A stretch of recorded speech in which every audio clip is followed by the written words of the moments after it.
Shah Iran हर दूसरे माह पाकिस्तान का दौरा करते थे और पाकिस्तान की तरक्की को हैरत से देखते थे। फलस्तीन के लिए पहली आलमी आवाज भी हमने उठाई थी। शाम, उर्दन और मिस्र की सिफारतकारी, आजादी और बहाली में भी पाकिस्तान का अहम किरदार था।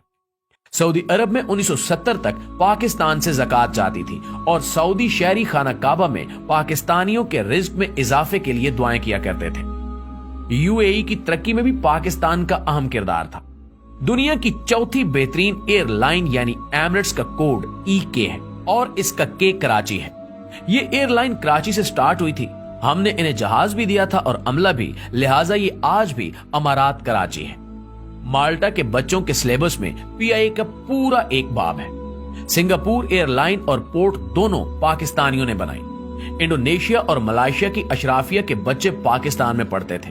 मलेशिया का आईन तक पाकिस्तानी वकला ने लिखा था। जनूबी कोरिया की ग्रोथ में महबूबुल हक के 5 साला मंसूबे का अहम किरदार था। भारत 1990 की दहाई में पाकिस्तान से बिजली खरीदता रहा और मनमोहन सिंह ने शाइनिंग इंडिया का पूरा मंसूबा पाकिस्तान से लिया था।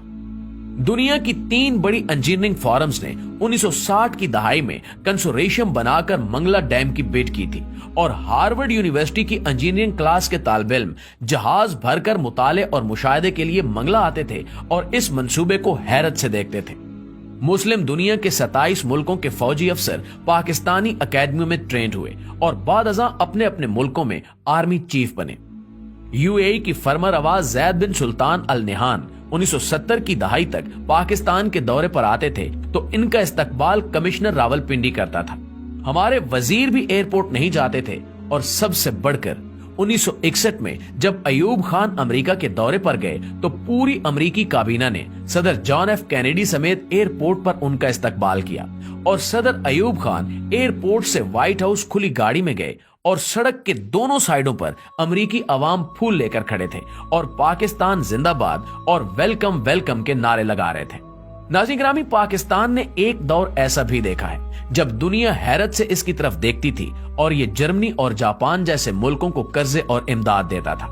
लेकिन फिर इस मुल्क पर एक ऐसा दौर आया जिसमें हम $1 अरब के लिए दुनिया के दरवाजे पर भिखारी बनकर बैठे हैं और दुनिया हमें गरूर और नफरत से देख रही है।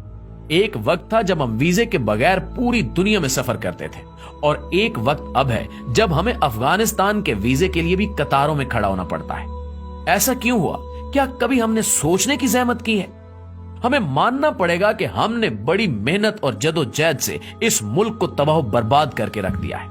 मगर सवाल फिर भी वही है कि क्या हमारे पास वापसी की कोई गुंजाइश है? तो जी हां, अभी भी वक्त हाथ से नहीं निकला। हम ताहाल एक कौम है और हमारा जोग्राफिया भी बहाल है।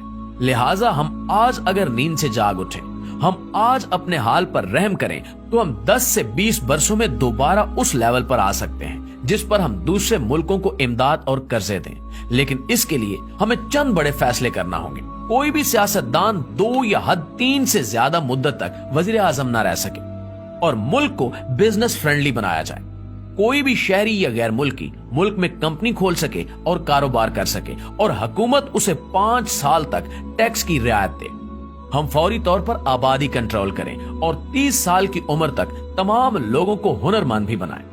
मुल्क में कोई शख्स बेहुनर और बेरोजगार ना हो। और आखिरी मशवरा, मुल्क के तमाम स्टेक होल्डर्स एक ही बार बैठकर अगले 20 साल का कौमी मंसूबा तैयार कर लें और फिर कोई शख्स उसे छेड़ने की जसारत ना करे और जो करे उसे करार वाकई सजा दी जाए।